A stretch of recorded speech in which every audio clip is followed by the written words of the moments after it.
Hello, friends. It's not just me today. Come join our cuddle puddle.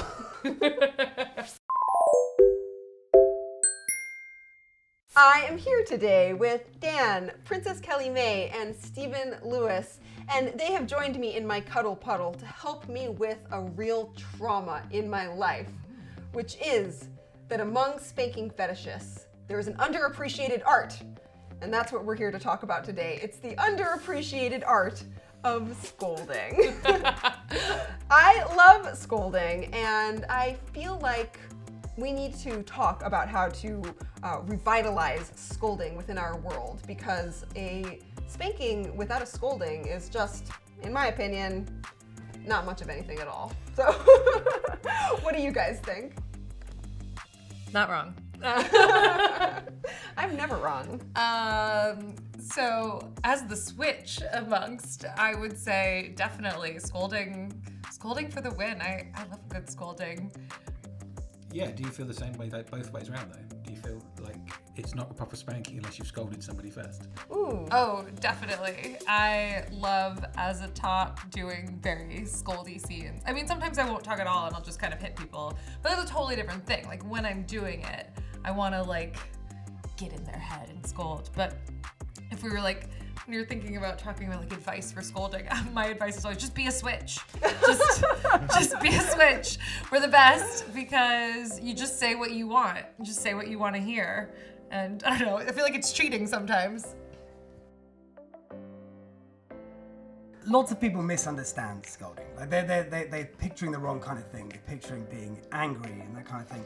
What you're striving for isn't fear, it's moral authority. Right? That's what you're looking for. You're trying to explain, when you explain why you're doing it, why you're spanking, it's so much more meaningful. Right? And and bad scolding is as bad as there being no scolding at all. It's cringy, and it's like you need to be, what you want is being calm and in control is always better than just being angry.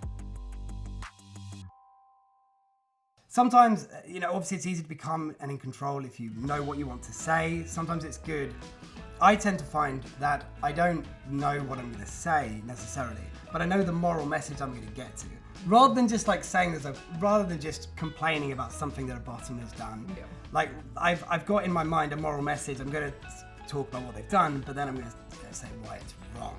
And that's going to then give me the moral authority for the spanking. Something that I've noticed that I think all three of you do really well when you're topping is some people, it seems like they completely forget about scolding once the spanking starts, but all three of you are really good at mixing scolding with spanking throughout the scene, which for me personally helps keep me in the headspace I want to be in.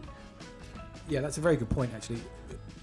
Scolding initially, I mean, depending on the reason you're doing the spanking for, obviously, but a lot of it's for the cathartic thing.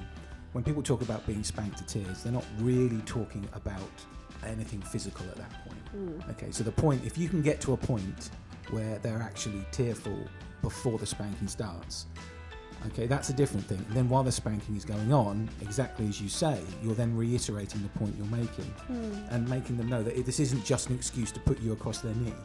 This is a confirmation of what they're doing and why they're doing it. No, all I was going to say is, like, absolutely, the spanking isn't the lesson.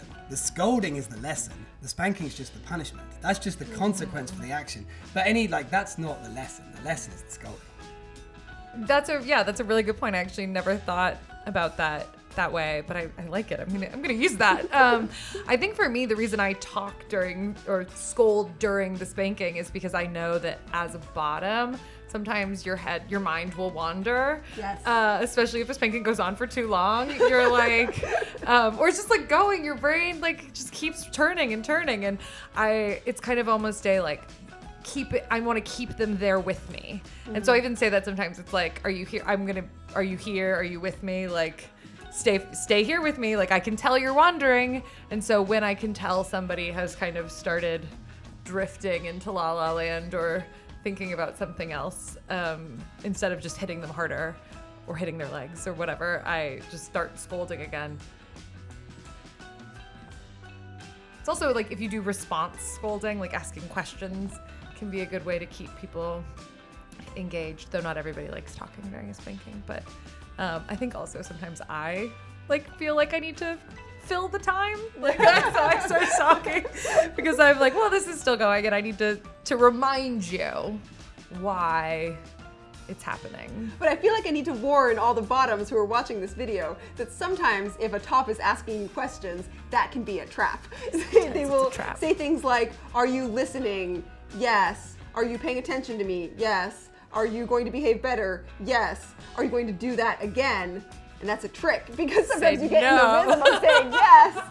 And if they say, are you going to do that again? And you say yes, because you've just gotten into the rhythm of saying yes, then they get very, very, very grumpy. So be careful with that one. I can't imagine why, Julian. Why would they be grumpy? So unreasonable. The other thing that I think about with scolding, I liked your point earlier. It's like, it's not about getting loud. And I always think that's something you do really well, or something I really liked about your scolding, especially when we first got together, was you don't get louder, you get quieter. You get closer in, and you stay slow. You're in charge. They can talk all they want. They can keep going. And you used to do that to me all the time too. Like scolding, you don't always have to be the one taking up the space. You would just let me ramble as a bottom and just stand there and wait for me to finish. And I think you would sometimes even say like, are you finished now? And then you'd start scolding. Like, give them enough rope and all that, you know what I mean? That'd be a different video. It might be a different kink. Yeah. But yeah, I think there's a time and a place to be loud, and scolding's not it. Yeah, in control. In control is what you want. Sometimes when you're scolding, it feels like you're justifying what you're gonna do. Whether it's a punishment scene or a punishment scene, like spanking hurts, right? It seems to hurt. I mean, you guys would know. Even what someone's going to a bottom, he or she is gonna be more, gonna want to take it from you more if you've justified why you're doing it. If you're explaining, that's what you're striving for, moral authority. You're justifying doing something to them that hurts, right? And that scolding, you're justifying what you're going to do. It helps so they can get in their headspace to let you, essentially give you consent to punish them, which is gonna hurt. Yeah. I'm curious, because Dan and I haven't been in the scene as long as you guys have. Have scolding traditions or scolding mores changed at all through the years? Have you seen that at all? I've not really seen that a lot. I think there's more punishment-y things now than there used to be, or more punishment scolding, which I really like. So the idea that you can bring scolding into a scene that isn't as serious.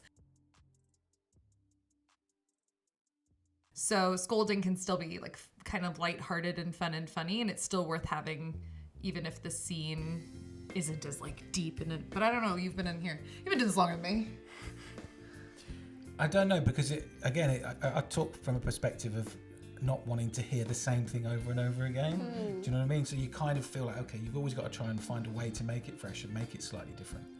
So even if it's only in your own head, even if really what you're saying is exactly the same in almost identical manner as far as the bottom's concerned, in your head you've done it slightly different. You said it in a slightly different way, and so it almost gives you more of a thing towards it. But there are myriad ways you can call somebody a naughty boy or a naughty girl. There are myriad ways you can tell somebody that this is a lesson you need to learn. There are myriad ways you can say to somebody, listen, I'm very, very disappointed, and you should be disappointed in yourself. You don't have to use those words, but those words are pretty cool. Oh, sorry. I was just gonna say, you can say the same things. You do not need to make it different. The classics are classic for a reason. Just say the same damn thing. Everything he said is awesome. All works. Right. Nothing wrong with those great phrases he was using. Scolding can be hard though. It's not easy. It's great. Some people are really good at it. It's wonderful. You also get better at it through doing it. It takes you have to concentrate. Often, particularly if there's if you're trying to if you're telling someone off is it's hard. You think about it. You have to have a moral message. It has to be I have to say you have to justify the spanking you're going to give. It's not easy. And I can understand why sometimes people, if they're not confident or if they haven't played very much, maybe why they're shying away from scolding. Because you do need to be confident, and you do need to, and it's you practice. Like, you get better at it. You get better at presenting your argument for why someone deserves to be punished. You get better at it. Yeah, I agree completely. And I think that commitment to the scolding is the number one thing. So it's confidence, and the confidence comes in the form of committing to it. So if you're doing a role play, right, for example, where it's not real, so it's like you're the headmaster and I'm the naughty girl, right, or I'm the naughty, or I'm the aunt and someone's like a naughty boy or whatever, and they're not good at role playing or used to role playing, or they break and laugh. My job in scolding is to just commit, just kind of just stare them down and just wait, and then and just keep going into it and committing to the scolding and committing to the scene, and not letting yourself laugh and be like, oh, that was terrible. You just accept that sometimes you're gonna say silly things and sometimes things are gonna seem weird, but just do it anyway. Okay, so I have a question for the switches and tops in the Cuddle Puddle. And this is going to be a thinker, so if you have to take a moment and let it roll around in your little cocktail mixer of a mind, take that time. For people who are watching this video who maybe want to up their scolding game, do you guys have a suggestion of one phrase that they can just keep in their back pockets to pull out during a scolding? Like one special phrase. I feel like at this point we need to edit in the Jeopardy music. Well. Okay. I'm only doing this because I care about you.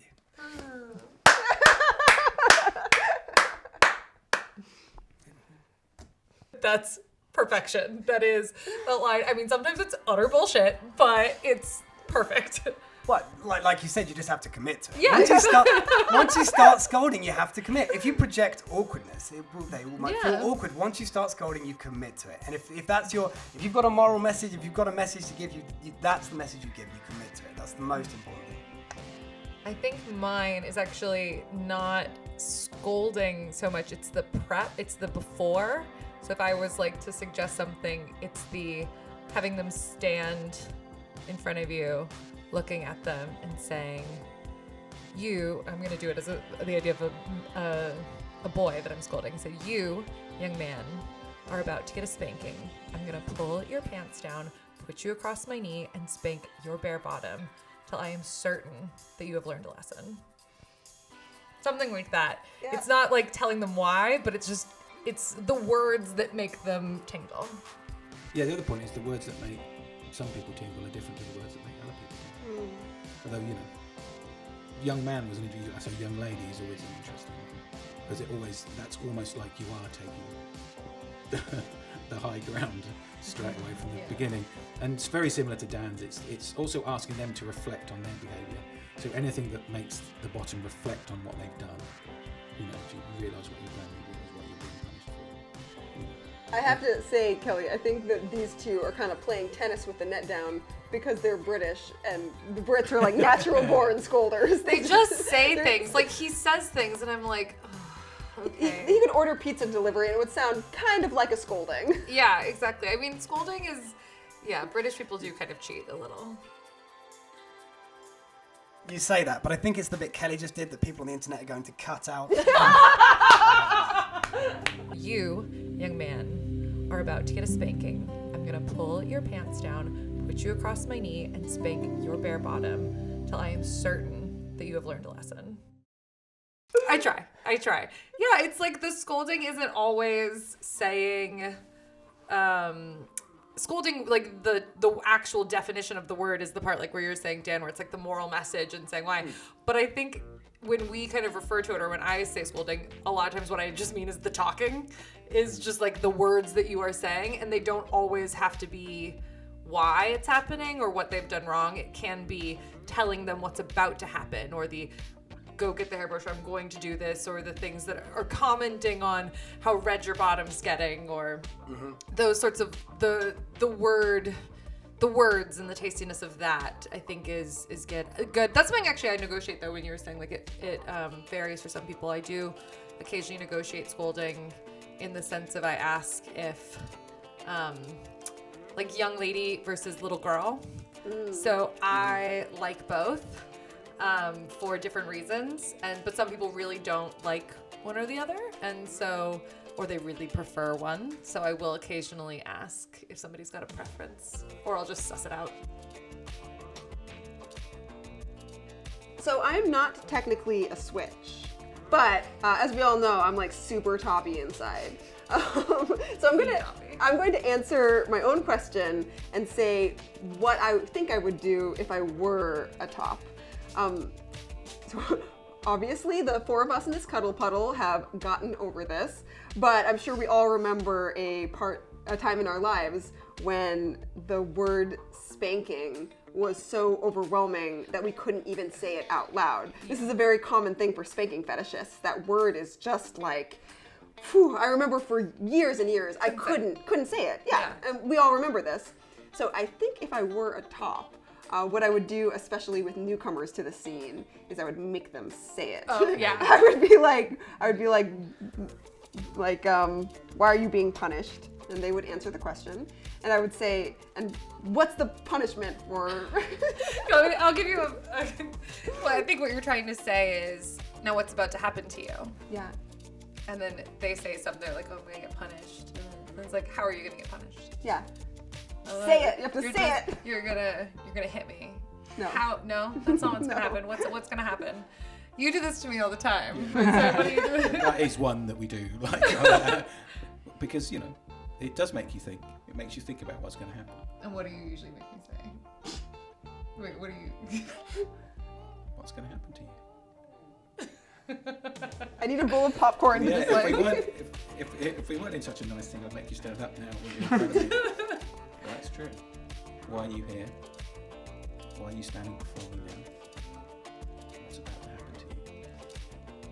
And exactly what is about to happen to you? Where is it going to happen? And then, and why is it happening?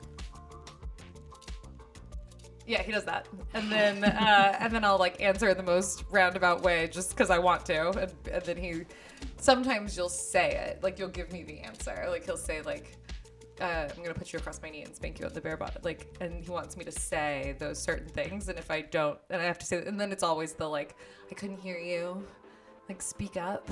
Oh, make them repeat it. Yeah, making them repeat it because they didn't say it loudly enough. That's a good one. I always like I just thought of another line based on kind of similar to what Dan was saying that you used in a video once that I was watching. That was one of my favorites where he's really good at like emotional blackmail scolding, which I know sounds really bad and weird. Careful, what road are we going? But I mean in the sense of like, what if he's doing like a daddy scene or he goes, this is my fault. This is my fault. I should have seen this coming sooner. I should have been doing this more often. Oh yeah. I'm sorry. I apologize to you that I have not taken care of this sooner and that I have not been giving you the discipline that you need. And whenever you do that, I die. But don't worry, from now on, I won't be making that mistake. I will not be making that mistake again. Yes, exactly. I will not be making that. Don't worry. There's a new regime in town. Yeah, I like that. So, in conclusion, I think we have all learned 3 very important things today. 1, scolding is awesome. 2, don't sleep on the scolding. And 3, I would be an awesome top. Hey, thanks so much for joining us in the Cuddle Puddle, guys. I loved hearing their suggestions of good scolding phrases to keep in their back pockets. So I would love to hear yours. If you have a favorite scolding phrase to say or to hear, please share them with the rest of us in the comments section. I can't wait to read this one. Thanks, guys. Bye.